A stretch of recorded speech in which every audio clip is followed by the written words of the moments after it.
영역이고요. 그래서 앞으로 한국 통일이 어떻게 가야 될까? 여기에 대한 제가 책에서도 많이 썼고 칼럼도 많이 썼어요. 그래서 오늘 특히 서울에서는 이렇게 26회나 이런 통일 관련된 그러한 행사를 여는 이 광진구에서 통일 얘기를 하게 돼서 굉장히 저는 개인적으로 의미가 깊다 이렇게 생각합니다. 여러분, 지금 우리가 살고 있는 이 시대, 또 최근에 벌어지는 일들 어때요, 여러분? 조금 정신이 없죠? 정신이 없고 이게 도대체 뭘 어떻게 판단해야 될지 대단히 혼란스러울 것 같아요. 그렇죠? 네, 지금 요즘의 상황을 우리가 보면서 느끼는 것은 혼돈이죠. 혼돈. 그래서 지금 우리가 살고 있는 이 시대 자체가 거대한 혼돈의 시대인 것 같아요. 네. 그리고 이 혼돈은 다른 면에서 보면 지금까지 우리가 살아왔던 세계와 다른 세계가 시작됐다는 거예요. 거대한 전환기입니다, 지금. 네. 다시 말하면 1945년 이후에 전 세계를 지배해왔던 질서가 붕괴하고 있습니다. 이제 새로운 질서가 아직 생기질 않아서요. 그래서 굉장히 혼란스러운 거예요. 큰 맥락에서 보면 지금 우리가 살고 있는 특히 한반도는 그 구조 속에서 가장 갈등이 큰 그런 사회인데요. 1945년 2차 세계대전 이후에 만들어진 그 질서 속에서 지금까지 계속 살고 있는 거예요. 2차 세계대전 이후에 새롭게 생긴 질서는 뭔가요? 예, 미소 냉전 체제죠. 미소 간에 냉전 체제가 있었고요. 예, 이 냉전 체제가 계속돼 오다가 1991년에 소련이 붕괴하고 마침내 해체되죠. 소련 연방이 해체됩니다. 그래서 사실은 냉전이 1991년에 끝난 거예요. 미소냉전 끝난 겁니다. 그런데 한반도에는 지금도 냉전이 남아있어요. 이게 한반도의 특수성이에요. 세계적 차원에서 보면. 전 세계에서 냉전이 남아있는 유일한 나라예요. 그것도 91년에 냉전이 다 해체돼 버렸는데 한국은 지금도 남아있어요. 지금 2025년이니까 거의 다른 나라에 비해서 35년 지체된 나라예요. 35년. 그렇죠? 91년에 이미 냉전 다 해체됐는데 한반도는 지금도 남아있어요. 이게 지금 한반도를 어떻게 이해할 것인가에 대한 가장 중요한 틀이에요. 다시 말하면 지금 우리가 살고 있는 이 대한민국을 규정하는 가장 중요한 요인은 냉전이에요. 냉전. 그리고 이 냉전이 지구상에서 가장 오랫동안 지속된 나라가 한반도고요. 다른 나라는 대체로 30년 전에 끝났어요, 다. 유럽 쪽. 네, 더 이상 뭐 냉전이 규정적인 요인이 아니에요. 한국은 아직도 규정하고 있어요, 냉전이. 한국인의 모든 삶을 규정하고 있어요. 지금도 국가보안법이 있어요. 그래요, 안 그래요? 국가가 아직도 과거 냉전의 관행으로 국민의 머릿속에 뭐가 들어있는지 내가 감시하겠다. 이러고 나오는 완전한 야만 국가죠.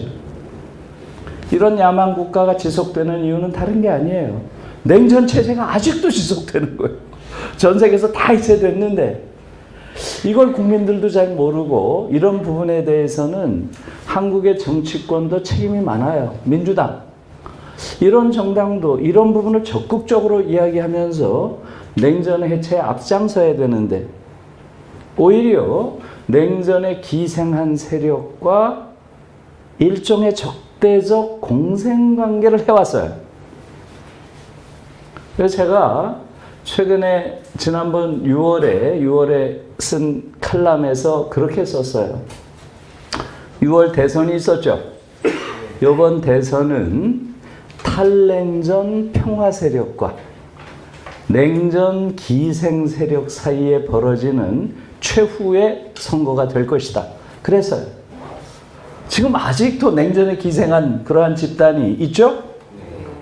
그런 완전히 시대착오적인 그러한 집단이 냉전의 용어를 지금도 쓰고 완전히 냉전적 사고 속에 있는 그러한 집단이 아무리 못해도 최악의 결과를 받아도 제1야당이에요.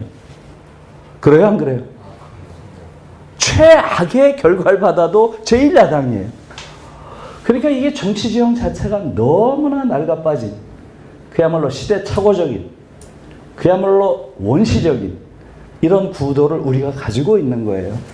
지금 국민의힘이라고 하는 이런 정당은 정말 무슨 이제는 정치 무대에서 퇴장시켜야 할 이러한 정당이지, 그러한 정당은 제가 보기엔 빨아쓸 수가 없어요. 그냥 앵간한 정당은 빨아쓸 수도 있잖아요. 국민의힘은 제가 보기엔 빨아쓸 수 없어요. 그냥 해체시키는 것 이외에는 다른 방법이 없어요. 왜? 완전히 시대착오적인, 시대를 거꾸로 가는, 시대를 역행하는 이러한 정당이기 때문에 그렇다는 거예요. 그래서 지금 한국 사회는 놀라운 사회예요. 많은 영역에서 한국 사회는 세계적인 기준으로 보면 최첨단을 달리는 그러한 분야가 많아요. 실제로. 그래서 세계적으로도 굉장한 수준의 선진국이 돼 있어요. 그런데 동시에 다른 면에서는 이렇게 거의 보편적인 세계적 발전에 30년 이상 뒤처져 있는 그러한 집단이 여전히 가장 강력한 정치 집단으로 남아있고요. 그것과 손을 잡고 적대적 공생을 하면서 또 한 정당이 지금 집권하고 있는 거예요. 사실 민주당의 책임이 좀 크다고 봐요. 민주당은 이 적대적 공생에 어마어마한 혜택을 받은 거예요. 어때요? 민주당의 경우는 그 존재 이유가 사실은 자기들보다 더 후진 정당이 존재한다는 사실에 있어요.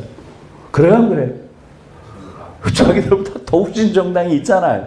이건 완전히 세계적 흐름으로 보면 35년 이상 뒤처진, 정말 낡아빠진, 시대퇴행적인 그러한 정당이기 때문에 민주당은 조금만 잘해도 굉장히 잘하는 것처럼 보이죠. 그걸 너무나 오랫동안 즐겼어요. 민주당은 사실은 자기와 대결할 만한 그러한 상대를 만난 적이 없어요. 시대착오적인 저런 정당과 계속 대결을 하면서 자기들도 무능해졌어요. 이게 지금 한국 정치의 가장 큰 문제예요. 두 개의 거대 정당이 모든 것을 지배하는데 이 두 개의 거대 정당은 전부 이미 세계적으로 사라진 냉전 구도에 의지해서 지금까지 오고 있어요. 그래서 이 부분을 여러분들이 우선 알 필요가 있어요. 지금 한국인들 대다수가 이런 데 대한 인식이 없어요. 자, 그래서 저는 2025 체제라